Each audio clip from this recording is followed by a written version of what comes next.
Les kitesurf, ça évoque les paysages des vacances, la liberté. Je rentre justement d'un séjour à la mer et j'ai eu l'occasion dans le Var, dans le secteur de Hyères, sur la plage de l'Almanar, d'assister au spectacle des kitesurfers. Et j'en ai profité pour faire une photo que vous avez vu apparaître, c'est la photo de référence dont je vais me servir pour réaliser cette aquarelle. Et je commence par le croquis, au crayon, je place les voiles, les voiles des kitesurf, tout simplement, en respectant les positions, les tailles. Les voiles des kitesurf forment une composition intéressante en triangle. Vous voyez apparaître mon assistant personnel, Kaline, qui vient m'aider un petit peu là, hop, un petit coup de papate, et qui est là pour vérifier si tout se passe bien, si je travaille comme il faut. Voilà, Kaline a fini son petit tour d'inspection et je vais pouvoir continuer tout seul. Voilà, alors on va passer à l'étape de peinture. On va commencer par le ciel.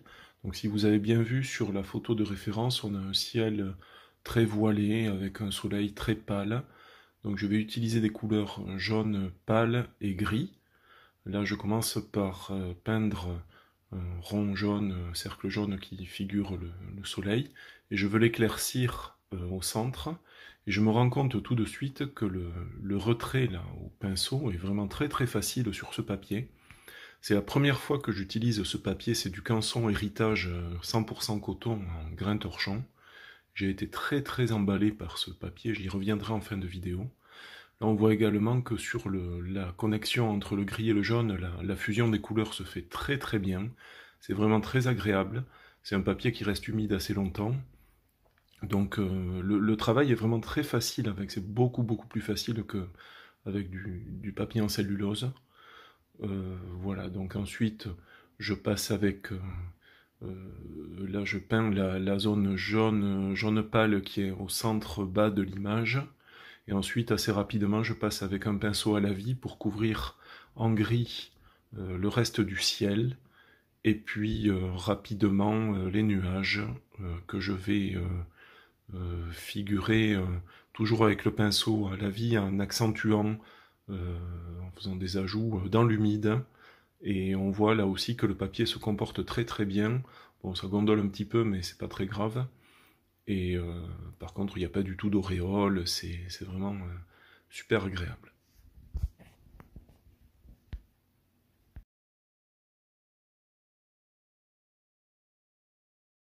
Voilà, maintenant que le ciel est terminé, je retire le scotch qui m'a permis de délimiter la zone supérieure de la mer. Et je vais placer un autre scotch au même endroit mais au-dessus pour protéger le ciel que je viens de faire, parce que l'étape suivante c'est de peindre la mer. Le scotch, donc c'est du scotch de peinture, hein, de bricolage qui sert aux travaux de peinture, assez ordinaire. Voilà, j'appuie bien parce que j'ai déjà eu des soucis avec ce scotch qui n'est pas tout à fait adhésif et il arrive avec les lavis très très mouillés que ça passe un petit peu en dessous, donc là je me méfie, je fais attention. Alors on va passer à la partie qui m'a donné le plus de mal maintenant, c'est la peinture de la mer. Donc la mer était plus, sur la photo de référence, est plus sombre que le ciel, mais comporte une partie avec des reflets argentés à l'aplomb du soleil. C'est pour ça que j'ai choisi un papier au grain torchon, donc avec du relief, et je voulais essayer de mettre à profit ce relief pour créer les reflets. Donc j'ai travaillé avec un pinceau synthétique, une brosse à poil dur, en faisant des passes comme ça, qui ne couvraient pas complètement de peinture le papier pour laisser du blanc, en fait, des points blancs qui figurent les reflets. Ça a plus ou moins marché parce que c'est quand même pas très homogène, il va falloir que je retravaille cette technique. Je n'étais pas entièrement satisfait. Et ensuite, j'ai peint de façon beaucoup plus nette, marquée et foncée les parties droite et gauche de la mer parce que les reflets n'occupaient pas ces portions-là. Mais là aussi, souci, ma couleur était quand même vraiment très très sombre, très intense, et c'était pas du tout réaliste. Donc j'ai dû corriger ça dans un second temps en faisant des retraits au pinceau. Donc on prend un pinceau avec un peu d'eau, on nettoie et puis on sèche et on recommence. Et on voit d'ailleurs les qualités du papier, hein, ça marche très très bien. on arrive à atténuer la puissance de la couleur. Et voilà, une fois que j'aurai atténué un petit peu partout, je vais pouvoir repasser un petit peu de couleur légèrement pour rendre les choses un petit peu plus homogènes, et au final je me retrouve avec une mer qui a un aspect plutôt satisfaisant pour moi. C'était pas gagné au début, je trouve.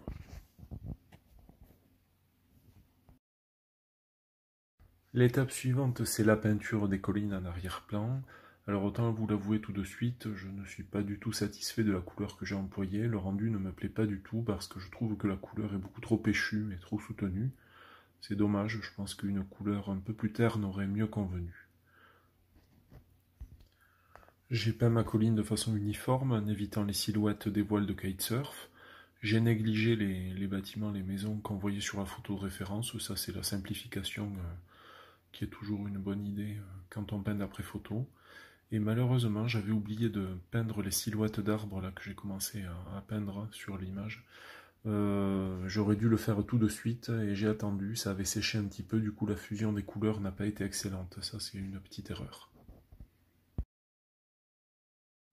Alors, on arrive à la partie principale de cette aquarelle, les voiles des kitesurf. Alors cette fois-ci, c'est un travail beaucoup plus méticuleux. On va utiliser les petits pinceaux, on va utiliser les couleurs, c'est là qu'on va s'exprimer avec les couleurs. Et toute la délicatesse et la finesse, c'est de rendre les effets de transparence sur les voiles dans les parties qu'on voit par transparence. Donc on a des couleurs plus claires dans ce cas-là, et plus mat et plus foncé sur les parties qu'on voit par-dessus. C'est le cas par exemple de la voile orange à droite, où on voit la partie recourbée supérieure qui est vue par-dessus, donc qui n'est pas transparente, qui est mate, et le dessous qui lui est vu par transparence, qui est beaucoup plus clair.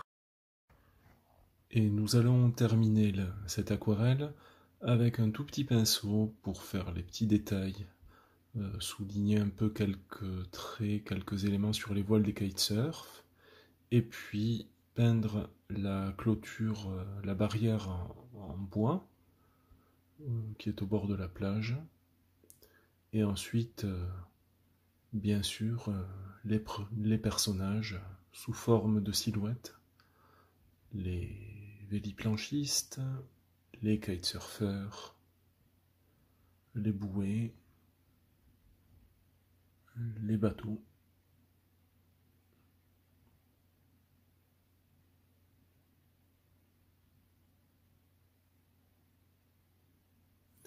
Et puis avec un crayon, les câbles de traction. Et puis enfin, instant de vérité, c'est là qu'on va voir si le scotch a rempli son rôle. Et il semblerait que oui.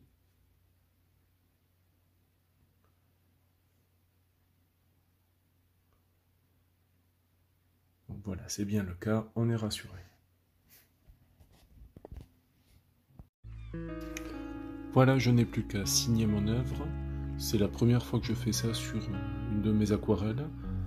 Je le fais souvent sur mes dessins, mais à l'aquarelle c'est la première fois. Peut-être parce que j'avais le sentiment d'avoir franchi quelques étapes dans mon parcours. Ça fait seulement quelques semaines que j'ai commencé à faire de l'aquarelle un peu régulièrement. C'était la première fois d'ailleurs que je travaillais sur un si grand format. Là c'est un format 24-32 ou 23-31. Et j'ai beaucoup aimé ce travail. J'ai adoré travailler sur ce papier que je recommande très fortement, le Canson Héritage en coton, grain torchon. Je dois encore parfaire ma technique, notamment sur le papier rugueux, pour garder des traces claires, les reflets sur l'eau. Mais dans l'ensemble, malgré ces petits défauts, je suis quand même plutôt content du résultat final. Voilà, si vous avez des questions, n'hésitez pas à me les poser dans les commentaires, je me ferai une joie d'y répondre, et d'ici là, salut!